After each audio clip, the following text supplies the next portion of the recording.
from the Bhagavad-gītā as it is, 18th chapter, text number 47.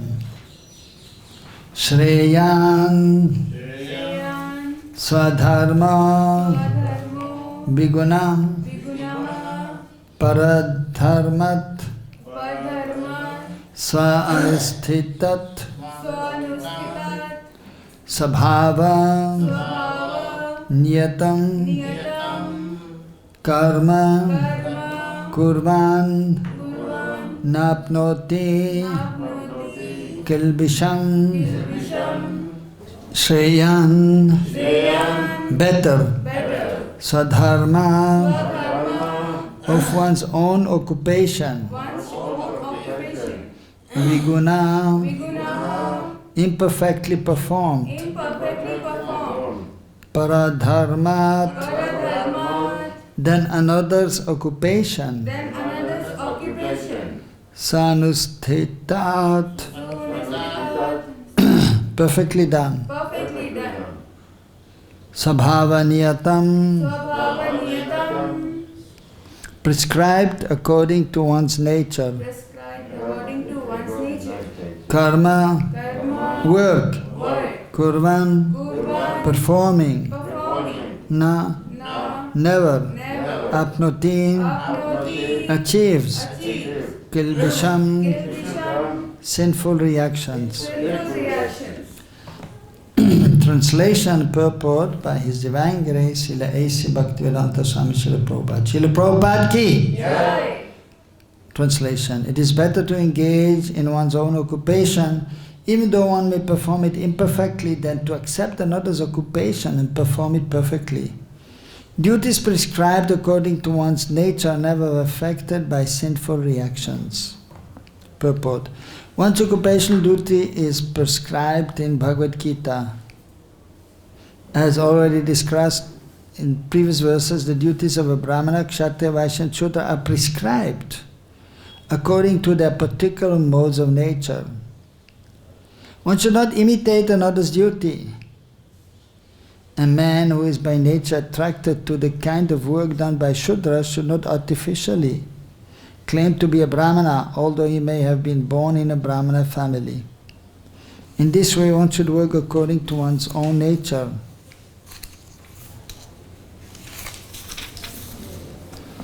No work is abominable if performed in the service of the Supreme Lord. The occupational duty of a brāhmana is certainly in the mode of goodness, but if a person is not by nature in the mode of goodness, he should not imitate the occupational duty of a brāhmana. For a kṣatriya or administrator, there are so many abominable things. A kṣatriya has to be violent to kill his enemies, and sometimes a kṣatriya has to tell lies for the sake of diplomacy. Such violence and duplicity accompany political affairs. But a kṣatriya is not supposed to give up his occupational duty and try to perform the duties of a brāhmana. One should act to satisfy the Supreme Lord. For example, Arjuna was a kṣatriya, he was hesitating to fight the other party. But if such fighting is performed for the sake of Krishna, the Supreme Personality of Godhead, there need be no fear of degradation. In the business field also, sometimes a merchant has to tell so many lies to make a profit. If he does not do so, there can be no profit. Sometimes a merchant says, "Oh my dear customer, for you I am making no profit." But one should know that without profit the merchant cannot exist. Therefore, it should be taken as a simple lie if a merchant said that he is not making a profit. But a merchant should not think that because he is engaged in an occupation in which the telling of lies is compulsory, he should give up his profession to pursue the profession of a brāhmana. That is not recommended. Whether one is a kṣatriya, vaiśya or a śūdra, doesn't matter if he serves by his work the Supreme Personality of Godhead. Even brāhmanas who perform different types of sacrifice sometimes must kill animals, because sometimes animals are sacrificed in such ceremonies. Similarly, if a kṣatriya engaged in his own occupation kills an enemy, there is no inherent sin. In the 3rd chapter, these matters have been clearly and elaborately explained. Everyone should work for the purpose of yajna or for Vishnu, the Supreme Personality of Godhead. Anything done for personal sense gratification is a cause of bondage. The conclusion is that everyone should be engaged according to the particular mode of nature he has acquired, and he should decide to work only to serve the supreme cause of the Supreme Lord.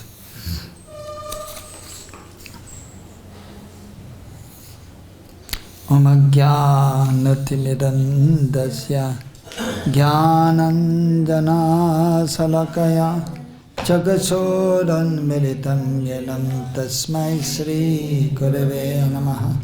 Sri Chaitanya-manobhistam sthapitam yena bhutale Swayam Rupa Kadamayam Dadati Sapadantikam.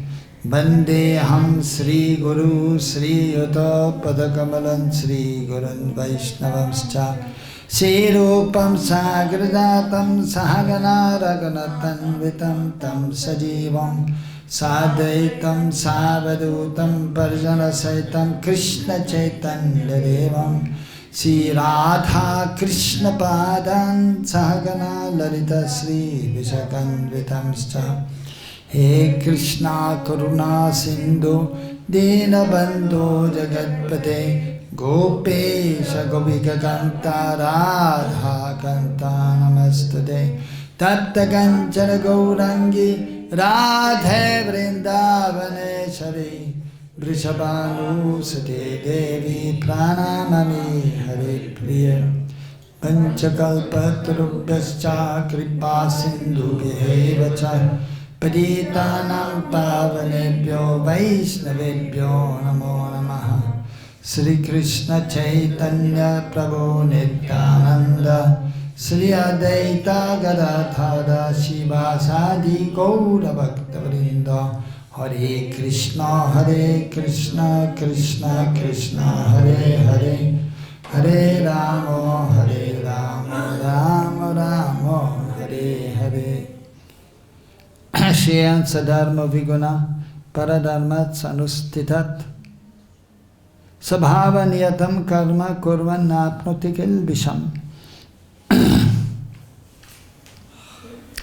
It is better to engage in one's own occupation even though one may perform it imperfectly than to accept another's occupation and perform it perfectly. Duties prescribed according to one's nature are never affected by sinful reactions.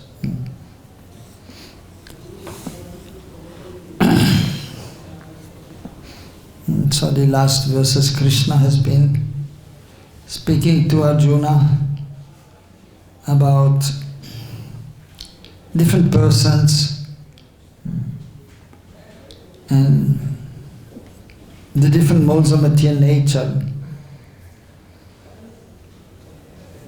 The 3 modes of material nature there: sattva-gun, mode of goodness; rajagun, mode of passion; and tamagun, mode of ignorance. So the conditioned souls in this material world, although by nature they are all eternal sons of Krishna, they have an eternal, blissful spiritual nature, Sat-Chit Ananda Vigraha, but it is covered by the modes of material nature in a conditioned state. And so according to one's conditioning, according to the modes of material nature, one will act.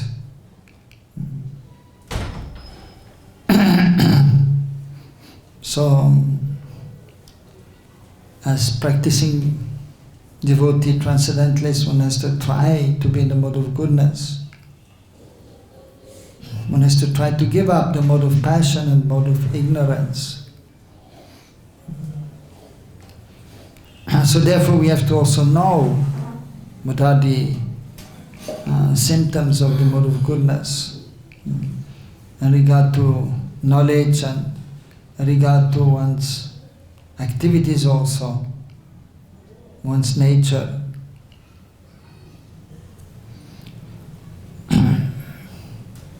So as explained in the last verses also, the brahmanas are there. They're primarily in the mode of goodness. But if one is conditioned, one cannot be pure in the mode of goodness. Some passion and some ignorance will be there. So similarly, one cannot simply be in the mode of passion. But even there, some ignorance will be there, and sometimes some goodness may be present also.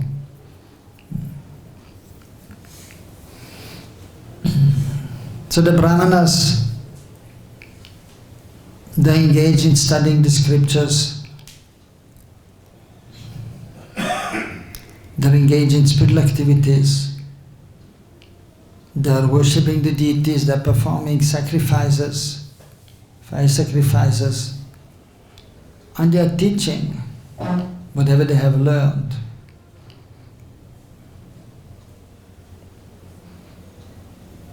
So they are fortunate because they are trying to be always absorbed in the absolute truth, in worshipping Krishna. But even they sometimes are covered by the mode of passion and ignorance. And then the kṣatriyas, they're in the mode of passion. So these are administrators. Kshatriya means also warrior. So they are there to, just like the king or in a country, the head of the state, they are seeing that everything is under law and order in the state or in the kingdom. And they're protecting the brahmanas, they're protecting the vaiśyas and the śūdras also. But not only the human beings, even the animals. And even they will see that not unnecessarily the trees are cut, so that is an imbalance in nature.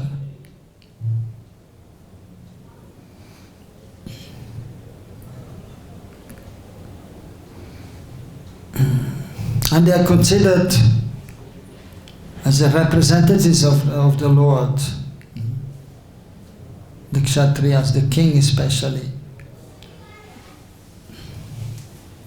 And then the vaiśyas are there who are taking care of the land, the cows,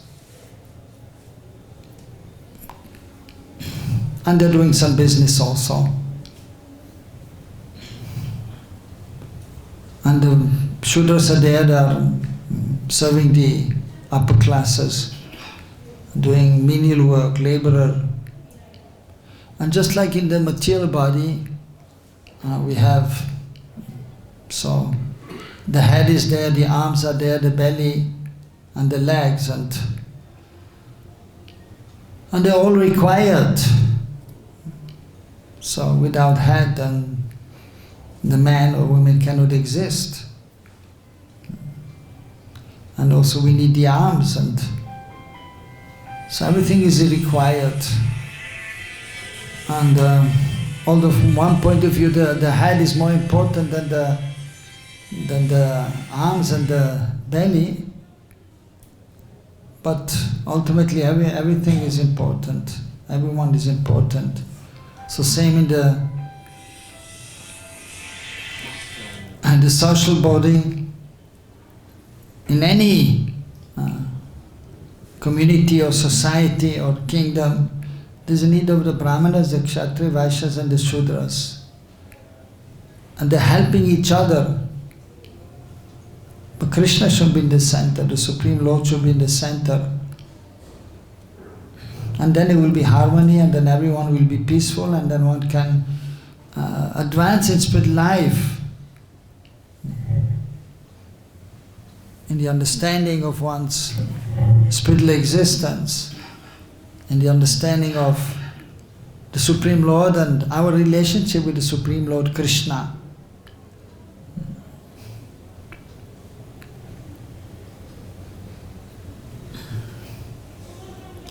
So,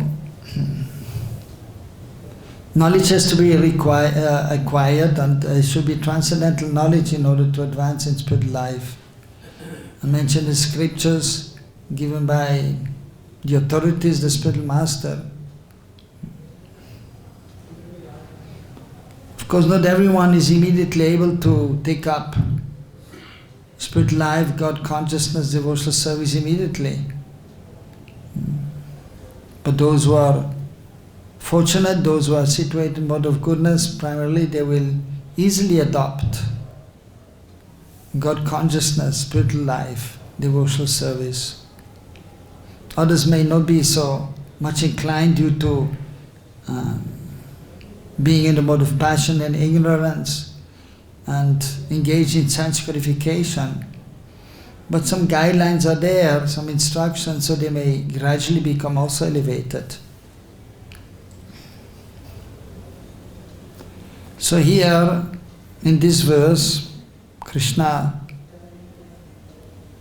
is explaining about everyone should try to follow one's occupation. śreyān, śreyān means better. sva-dharmo, one should perform one's occupation according to one's nature. It may be, of course, if one is born in a brāhmaṇa family, so it is expected that he will engage in brahmanical activities, but it is not always the case.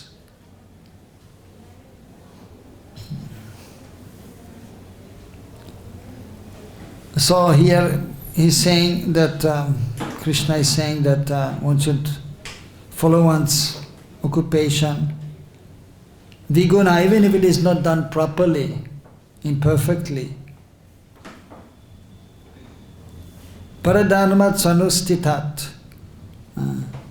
Para-dharma means another occupation.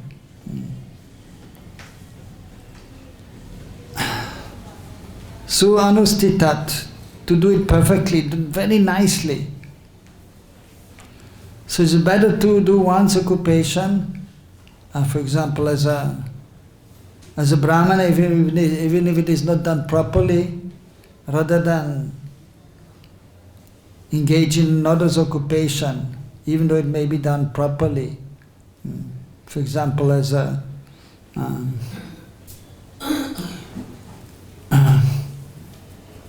normal laborer or worker.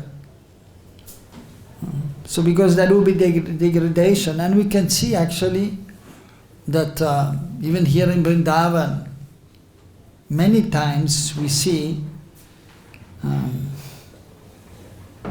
that, for example, rickshawala is there, is taking the people around. So that is actually the activity of a śūdra, pulling the rickshaw. And so, of course, we respect everyone, and we're not looking down upon the person who is pulling the rickshaw, but from the point of view of hierarchy or superior than other activity. So the activity of a śūdra is considered inferior, but still to be respected also, and it is needed also. So it is very subtle, and so one has to try to have the proper understanding, the proper consciousness, mentality, and ultimately understanding the transcendental position of everyone. Everyone is an eternal servant of Krishna, but one is embodied, and therefore, according to the modes of material nature, one may engage in a certain activity. But ultimately, everyone is a servant of Krishna, and therefore everyone is to be respected. At the same time, in order to in order that the community, the society can function properly, there has to be some distinction also. There has to be some law and order. And so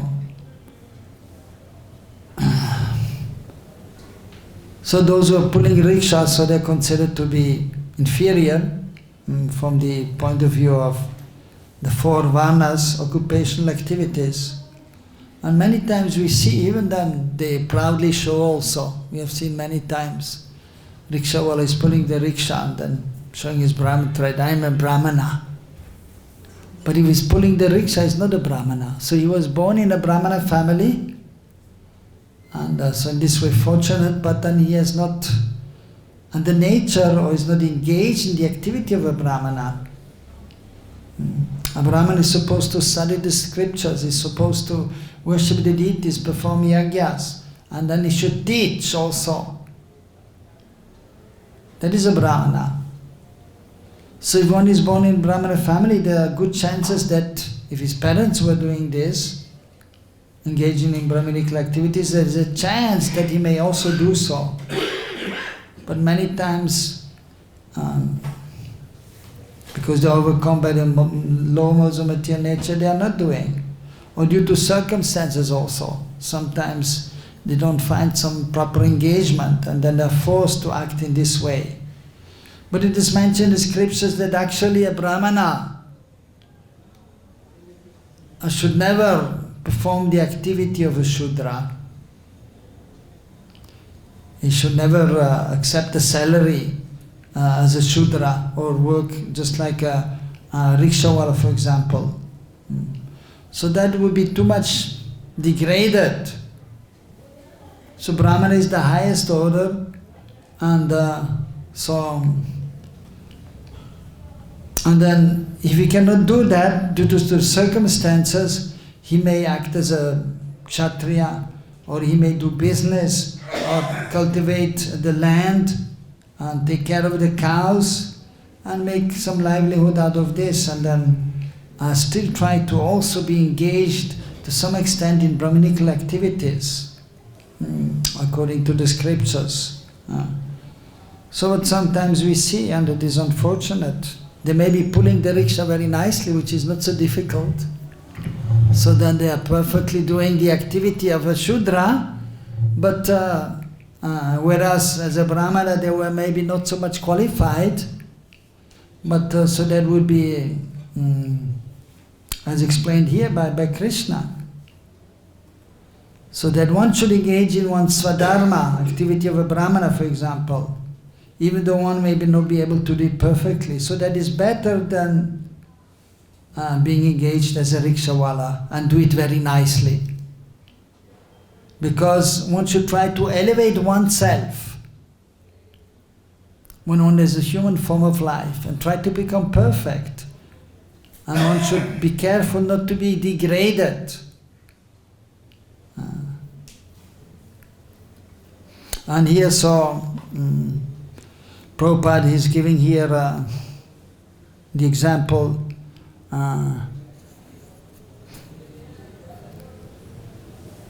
So, for example, of a śūdra, so that's just the opposite.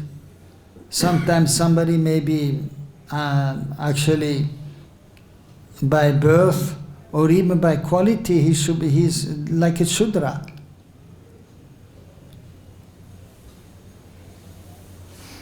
And so then he should not try to be a brahmana if he has actually śūdra qualities. And Purport even is mentioning that even though he may be born in a brahmana family, but if he is not able to, by nature, to be actually a brahmana, and then he should not be a brahmana.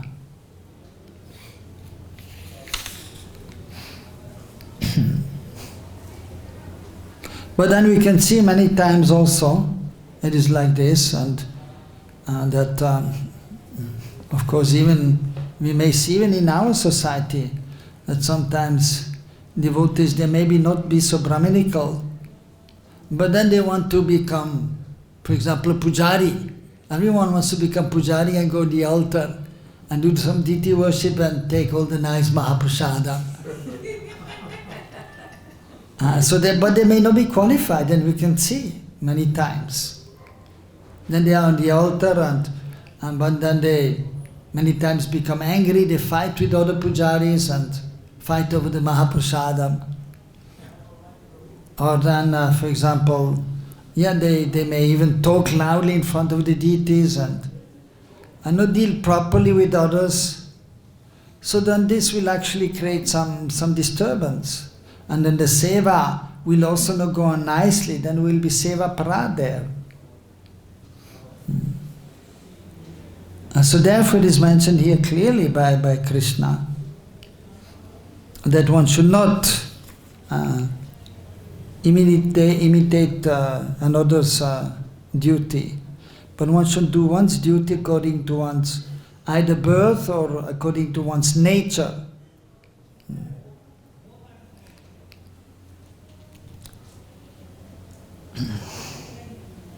So then he's explaining svabhāva-niyatam karma kurvan nāpnoti kilbiṣam. He's explaining, Krishna is explaining that if one is performing one's duty according to one's nature, one is not affected by sinful reaction. So just like here, Purport is explaining also about the kṣatriya.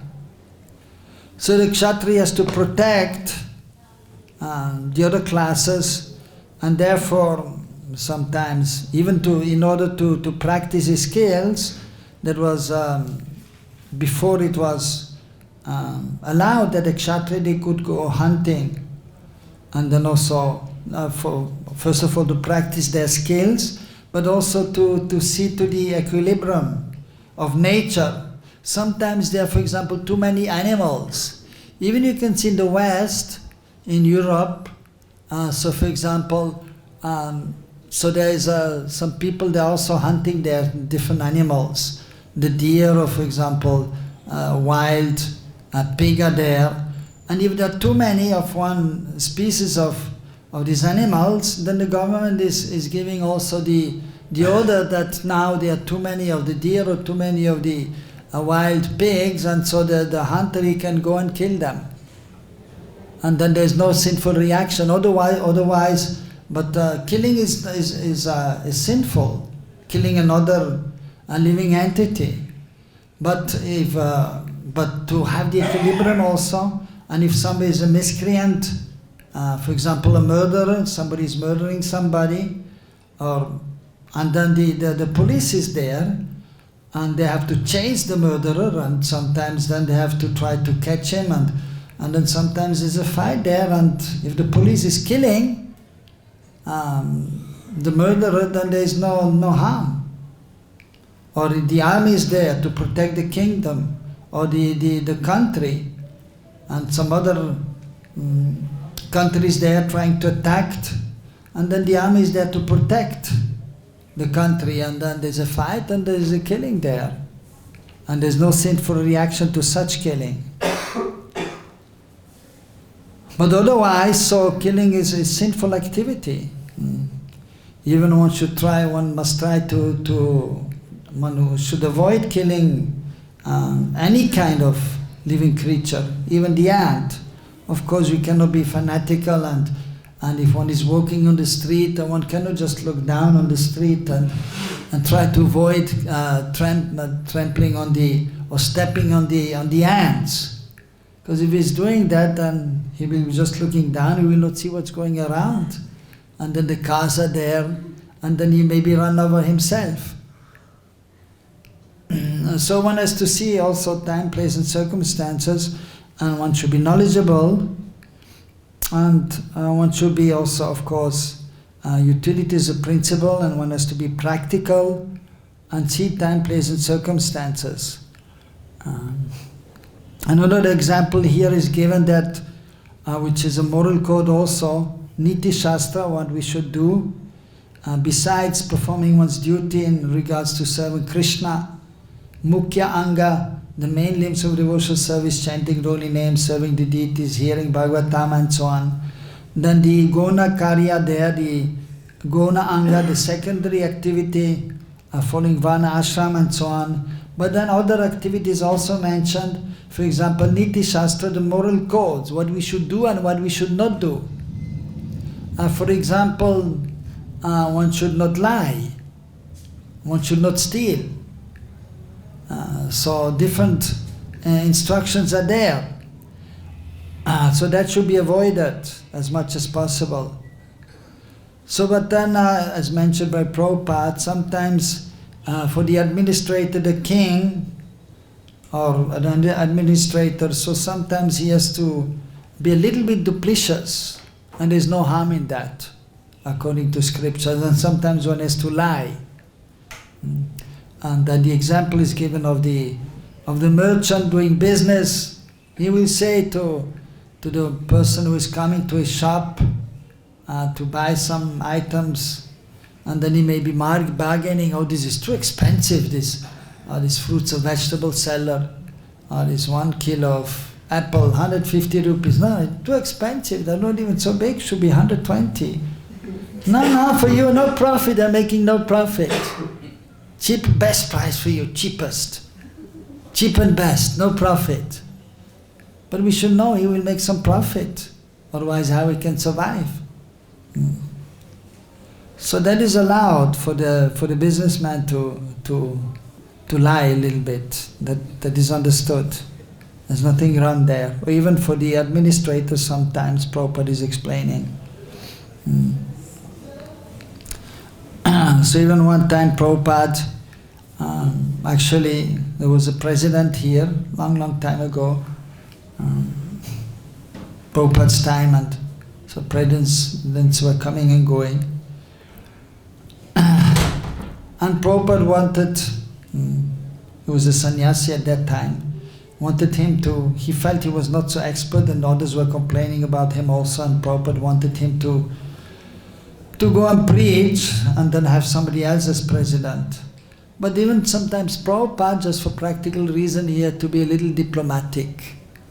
And so he told the other devotee, was a householder, that I want you to go to Vrindavan. He was in Mayapur, and that devotee actually wanted to go to Sri Lanka and do some preaching there, which was a nice idea. Prabhupada said, no, you shouldn't go there, you should go to Vrindavan. And I want you to become the president of Vrindavan temple. And then of course, oh, okay, yes, Prabhupada. But you go there, and you just stay there, and he told him to stay at the Goshala, and you just do a little simple service here and there, and you just wait for me to come there. And then when the time is right, then I will announce that you're the president. And so then he went there, and just following Prabhupada's order, he didn't tell anything to anybody. And then later on Prabhupada came, and then things were going on, but not as Prabhupada wanted also. And then at one point, then Prabhupada told that sannyasi, you're a sannyasi, you should go and preach. And sannyasi said, no, Prabhupada, I like to stay here and everything is fine here. But then Prabhupada, he said to him, no, I would like you to go to preach. And actually wanted him to go to Russia. Of course, Russia is a difficult place also. But then the sannyasi was saying, but there's nothing, everyone is eating flesh, and there's nothing there, no vegetables, nothing. Then Prabhupada said, you have to go there and preach there, even if you have to eat meat. He was saying, even if you have to eat meat, you go there and you preach. And then he had to follow. And of course, there he could find some potatoes and some bread, no problem.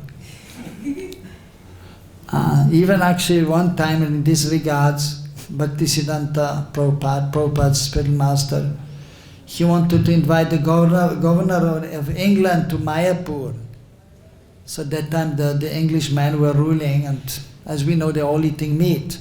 But he wanted the governor to help the devotees, and also then in this way give him opportunity to come to the holy dham. And but he knew also that the governor, he would not eat only some Mahaprasadam, some vegetables, and rice and dal, but he needed some meat. So therefore Prabhupada told his disciples, Bhaktisiddhanta Prabhupada, so we have to get some person from Calcutta to cook some meat and give the governor. And then the disciple was saying, but Prabhupada, we are in a holy dharma and we're supposed to be vegetarian. But then he was saying that, no, I thought about this for many lifetimes. Of course, the pure devotees are life after life, they are engaged in the service of Mahaprabhu and Krishna, and especially the Kali Yuga preaching Krishna consciousness. So he knew exactly what would be best. And so then the governor, he came and then they were even giving him some meat, but of course side by side also, because everyone likes sweets, they're giving some sweet dishes like sandesh, rasgulla, rasmalai, which are famous Bengali sweets. So in this way, giving them some Krishna consciousness, beginning of devotional service by giving them the opportunity to come to the holy Dham, Mayapur Dham, and by giving some sweets. So sometimes, in some circumstances, one may do some activities which are usually not to be done.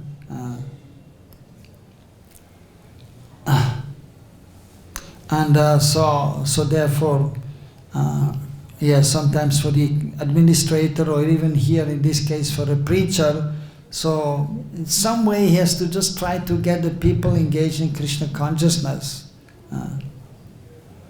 And there's no fault there. So, but the basic point as Prabhupada is explaining, and the next paragraph, one should act to satisfy the Supreme Lord. So whatever one is doing, it should be for the pleasure of the Lord. Then Prabhupada further is explaining also about Arjuna. He was a kṣatriya. So he was hesitating to fight. Why? Because on the opposing side, so his teachers were there. And Dronacharya, Kripacharya, they were the teacher of the Pandavas and the Kauravas. And Bhishmadev also. He was most respected, and he was there to help actually everyone. But due to circumstances, the Kauravas and the Pandavas, they were fighting, had to fight. The Pandavas didn't want, and they're supposed to be the heir of the kingdom. Yudhishthira was supposed to be the emperor, but by Duryodhana's plans and with the help of Shakuni, his uncle, so the Pandavas were driven out of the kingdom by unfair means, by cheating. So then, so Krishna, of course, then the Supreme Lord, and he came to establish religion and help the devotees, protect the devotees, and kill the demons.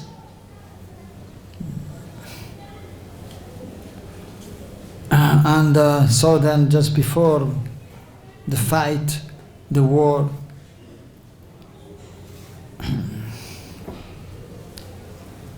so Krishna,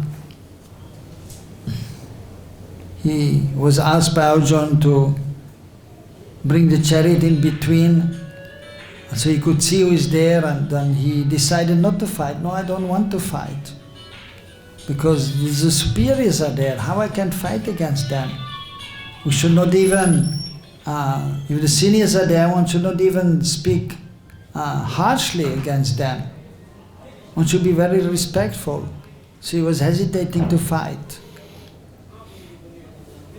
And he was thinking better to be non-violent and better to go than killing the teachers, and live in the forest as an asket in the renounced way.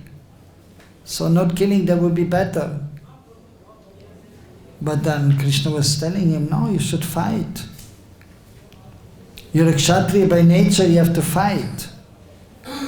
And then you have to kill the miscreants, even though they may be superiors, because they're on the wrong side. So there will be no sin incurred by doing that.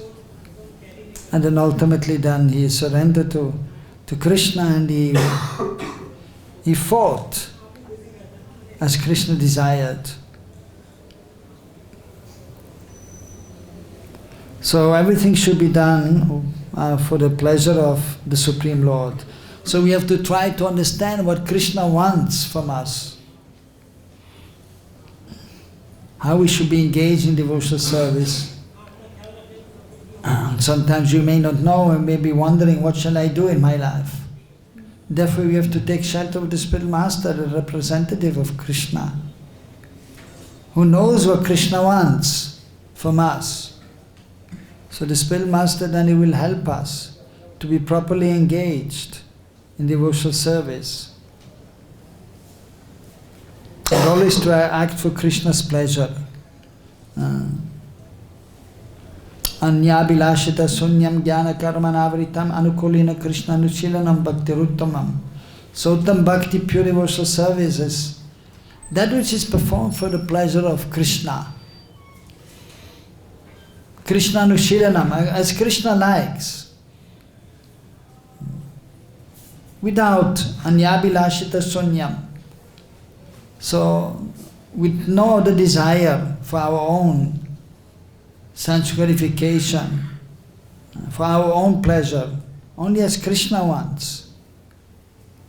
So we have to try to act in such a way for Krishna's pleasure, as Krishna wants, not what we want. And then even if we have ourselves some needs, or then Krishna will actually help us, and he will supply. Ananyascinta tamam yejanapaya pasate tesam nityaviyuktanam yogakshemam vahamyaham. Those who are constantly engaged in devotional service, to them I preserve what they have and give what they lack. So we engage in devotional service, and Krishna will help us, Krishna will protect us, what we have. And whatever we need, spiritually speaking or materially speaking, that Krishna will provide, he will give. And he knows what we need. Krishna Mata, Krishna Pita, Krishna Pranara. So for the devotees, Krishna is the life of their lives. And Krishna is more than a father and a mother. Father and mother, so they will try to help the children and give what they need. But sometimes even they don't know what is better for the child. But Krishna, he knows perfectly well, because he's the Supreme Lord and is in everyone's heart. And he will supply also whatever the devotee needs, spiritually speaking, so that he can advance in spiritual life, and materially speaking, so that his needs in terms of his situation in this material world, then he will make sure that whatever he needs, he will get also.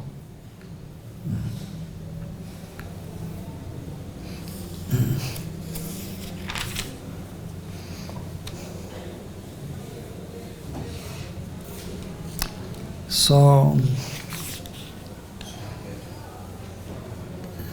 any questions so far? Any question? Hare Krishna. Yes. Well, it is mentioned in the Bhagavad-gītā, there is a classification of varna-ashrama, but it doesn't have importance in the ISKCON as per the guidelines by Srila Prabhupada. No, actually, well, Prabhupada is regarding varna-ashram. So, this Prabhuji is explaining, so the description is there about varna-ashram. And then so according to what we have in ISKCON, so it doesn't seem to be that it is so much given any importance, right? Yeah. Actually,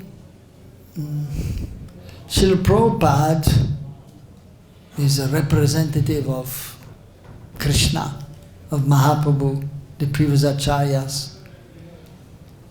And Srila Prabhupada, so he came to give the essence of all spiritual instructions or guidelines or activities, and that is the chanting of the holy names, the Mahamantra Hare Krishna, Krishna Krishna, Hare Hare, Hare Ram, Ram Ram, Hare Hare. So when he went to the West, he was sitting, he was there and praying to Krishna, please, please help me to somehow inspire these persons here in the West to take up Krishna consciousness. So he arrived in Chicago, he stayed with one Agarwal family, Indian family who had been staying there, but then he felt, let me go to New York, the center of America, where everything is happening. And then he went there, just depending on Krishna, having practically nothing with him, of course, except Krishna, but materially speaking. If you have Krishna, you have everything. But materially speaking, he was not having anything practically. A few dollars and a few books. But then he went there to one park, Tompkins Square Park, and he took out his katas and he was chanting the Mahamantra Hare Krishna, Krishna Krishna, Hare Hare, Hare Ram, Ram Ram, Hare Hare. And then by his chanting of the holy names, and he was chanting with purity, and Krishna and Krishna Nama are different. And when the pure devotee is chanting, then Krishna becomes present. And therefore he was able to attract. The name of Krishna means all attractive. And like a magnet, so attracting. So he was chanting Krishna's name and Krishna is present.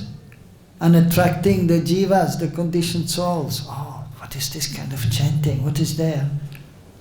And then he came there and they were just watching and listening to Prabhupada. And then they also, some of them started chanting and asking Prabhupada. And then Prabhupada was giving also explanation. And then where he was staying, he was giving classes 3 times a week in the evening, Bhagavad-gītā class. Like we can give the class here. So they're giving some knowledge, and then more and more people came and joined. So he came to give the holy names, which is most important. It is the most important of all limbs of devotional service. It is the Yuga Dharma. And devotees, they came and then they were accepting Krishna consciousness. And then introduced the chanting of the deity worship, which is very important, the hearing of the Srimad Bhagavatam and Bhagavad-gītā, association with the devotees, therefore he made many temples. And then he was very successful. So Krishna is explaining about Vana Ashram, which should be adopted. And then Prabhupada also towards the end of his life, and even during his preaching, and he wanted to establish, he established also some farm communities, and he told about the importance of taking care of the land and the cows, and he wanted, then also he was explaining that he wanted to establish Vana Ashram colleges and Vrindavan village, ideal village like in Vrindavan. So there you have then the farmers are there, the vaiśyas, and then you have the administrators, and you have the brāhmanas and the normal laborer. So, and for that purpose he wanted a Vana Ashram college.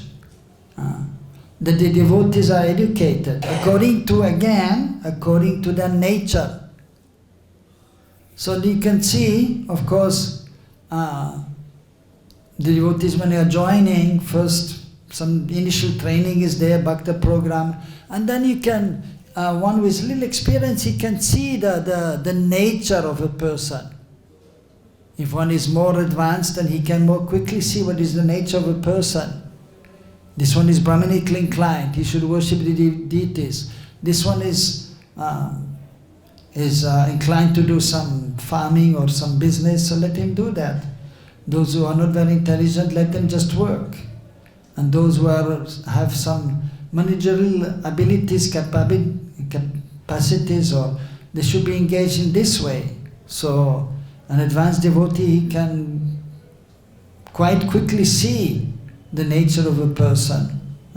So therefore Prabhupada wanted Varna Ashram college, and even first for the children, first Gurukul in the beginning, and then afterwards he was saying after some years, when they have the initial training is there in the Gurukul, I think it was maybe a Gurukul from the age from 5 to 15, then after he wanted the Gurukul students to join the Varna Ashram college. Because by the age of 15, 14, 15, you will see the nature of the student and then he should be engaged according to his nature. So Prabhupada wanted that. Therefore he was mentioning a few times about we should have Varna Ashram college in every temple, every community. Although, I mean, all over ISKCON we hardly have any Varna Ashram college, maybe 1 or 2 or 3, not many. And farm communities, there are also not so many, but Prabhupada wanted that, and there's a need actually. For our society or community to function properly, so that we are not dependent too much on the outside world, on the materialistic person, or even on the material government, but we should depend on Krishna. So therefore Varna Ashram is important. The Vrindavan village or Vedic village, that should be there. It has to be there actually. And we need the brahmanas, those who are worshipping the deities, we need some devotees who are doing yagyas, who are expert in that. And we need administrator, we need those who are taking care of the cows and the land and doing some business to get some money for the temple, and we need those who are just cleaning the temple, cutting the vegetables in the kitchen. Or so that is required. And Prabhupada, he said few times in the last year before he left this world, before he left his body, that 50% of my work is done. Establishing the Yuga Dharma, the holy names, making temples, printing of books, distributing of books. That is all very important. But then he said 50% is left, and that is establishing Varna Ashram in our society by doing Varna Ashram colleges, establishing Varna Ashram colleges, and trying to have farm, also the communities with farming and educational institution like VAHE and so on. So that was required. So Prabhupada, he wanted that to be established. So as Krishna wanted, as Mahaprabhu wanted, as the Acharya wanted. So Prabhupada wanted that, so it is up to us to try to follow that. And so of course, to some extent it is there, like we have some brahmanas are there, to some extent worshipping the deities, doing yagyas and studying and teaching. That is there to some extent, and administrators are there, and the management is there. So it is just almost naturally that it is actually happening to some extent. And then we have those who take care of the cows and the land, and some devotees are doing business. It is just naturally, it is also happening. But then some education is to be there, so that the brahmanas are properly trained, the kshatriyas are properly trained, and also the vaiśyas, so they may do their duty properly, and they have some spiritual education also, as much as they can absorb, and even for the laborer class. So that has to be done. So we can see from one point of view, from one angle of vision, even without much endeavor, because it is just natural. Somebody is born, a child is born, the head is there, the arms are there, the legs are there, the stomach is there. It is there. It is growing, it will grow more. And then the intelligence will be there, and the brain is developing, and then the child is learning how to use the arms and how to walk and how to eat and digest the food. But the education has to be there. The parents have to tell the children how to eat, how to engage the hands, and how to walk and and also he has to learn the ABC, and he has to learn counting, and then going to school and learn so many things of this world. So education has to be there. The child has to be educated, and the devotee who is joining has to be educated, and that has to go on. And actually, and there's so much to learn and so much to know about Krishna, about the culture, and that we should never think that I have learned enough. Even Chanakya Pandit, he has mentioned 3 things you can never say I did enough. One is the svadhyaya, the studying. We can never say I studied enough. No, you can always study more. It's better. The more knowledge you have, the better it is. And then japa. We should never say, oh, I have 16 rounds, that's it. Okay, I'm done. Now, Prabhupada said at the time of initiation, how many rounds you chant? 16. Prabhupada many times used to say, at least 16 rounds. At least means we should chant more. One time one devotee was asking Prabhupada, because sometimes devotees are saying, no, 16 rounds is enough, then you should just work and do seva. And then one time they asked Prabhupada, and they said, why only 16? You should chant 16,000 rounds.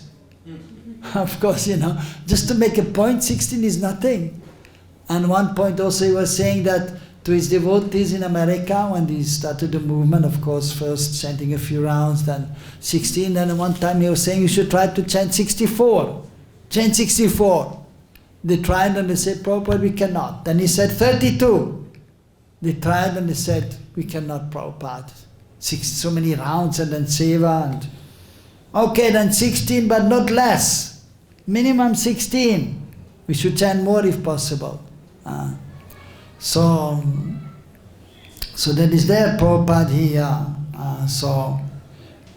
gave the guidelines and he told what is most important, and then but he was very much was explaining about Varnashram, and that we should try to do that also, implement Varnashram, have colleges and then farm communities. So that is actually required, so that we can depend completely on Krishna. So education is very important. We have to be educated. So, and then svadhyaya japa. So minimum 16 rounds, but it's most important activities. And Prabhupada said on Ekadashi 25. And then the third thing which Chanakya Pandit said we should never be satisfied with doing. So besides svadhyaya japa, then dhanam, giving in charity for householders. So we should not think, okay, yesterday I gave some charity, now I don't have to give for 1 year. Now whenever there is an opportunity, some sanskars are performed, some ceremonies, then you have to give some charity to the brāhmanas, to others who are coming. We should distribute prasad. We should give the holy names. We should distribute literatures, dhanam. Even brahmacharis, that have get the knowledge, the chanting the holy names, they should give that to others. We should distribute what we got. That is a Vaishnava, that is a brāhmana. Not just keeping for oneself. Sarva bhutehi te rata, acting for the benefit of others also. So dhanam, we should give to others also. Charity or knowledge. And then with 3 things we should always be satisfied. So that should be also restricted. That should be controlled. One is that is explained with eating. So eating should be controlled. We take breakfast, no problem, lunch and dinner. And but not that one is then eating more and more and more. That should be controlled. Not too much. Not too little also, but should not be too much especially.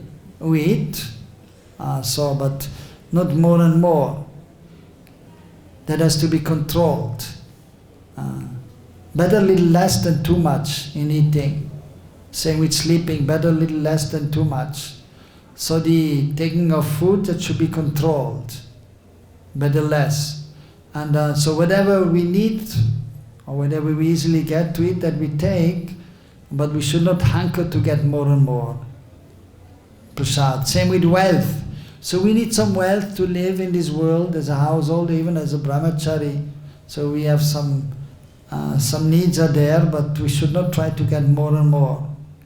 Even though also a man and woman, so we have as brahmachari 3-4 dhotis, that's enough. And then nowadays also one small computer or small phone. But not that you have now iPhone 9, now you need an iPhone 10, iPhone 11, always changing. Now number 13 is there, right? iPhone 13.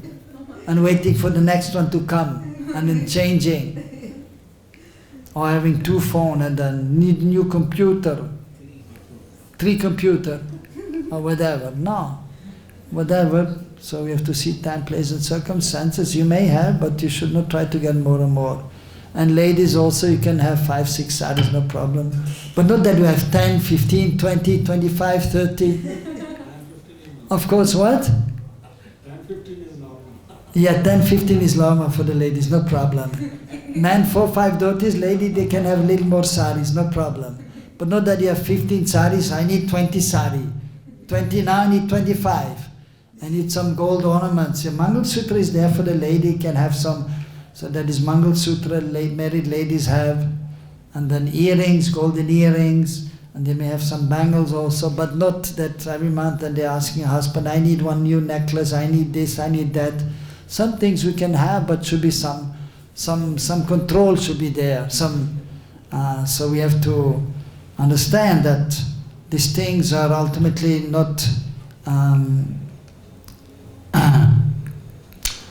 not helpful for our spiritual advancement, but we may use some of it that is there to be peaceful. The mind is peaceful, and but that has to be controlled, because the more you want, the more you will be dissatisfied.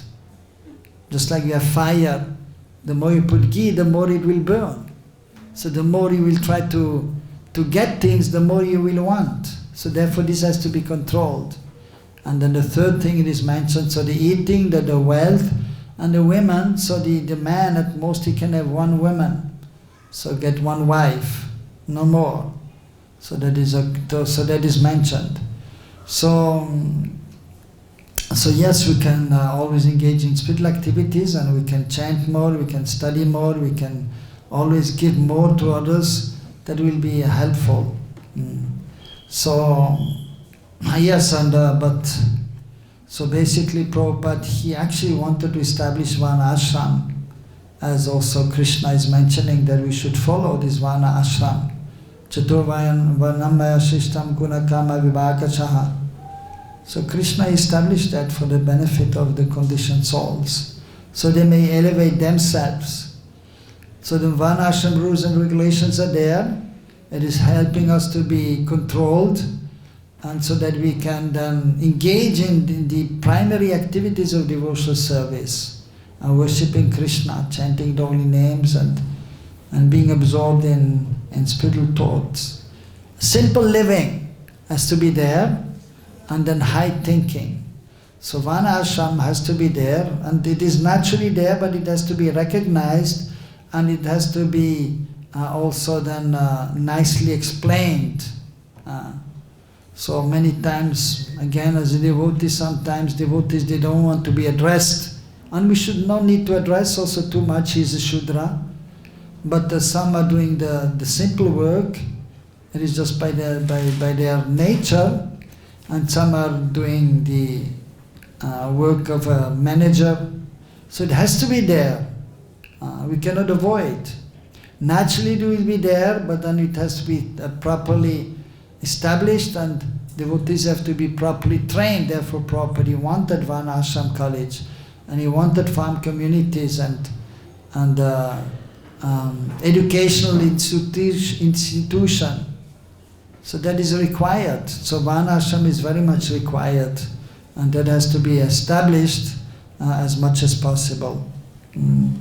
So, but by nature also, it is natural that it will be there. Even you can see anywhere in the world. You can go anywhere, in any community also. Any culture also. We have the intelligent class of man. It is always there. And naturally then they become teachers. And And then you have the administrators, even soldiers are there. It is natural, everywhere you will have it. Some are inclined towards that. And then some are inclined to do business and take care of the land. And some are simply workers, laborer. It is there everywhere. But it is not recognized, and there are some misconceptions, and many times Krishna is not in the center or God is not in the center.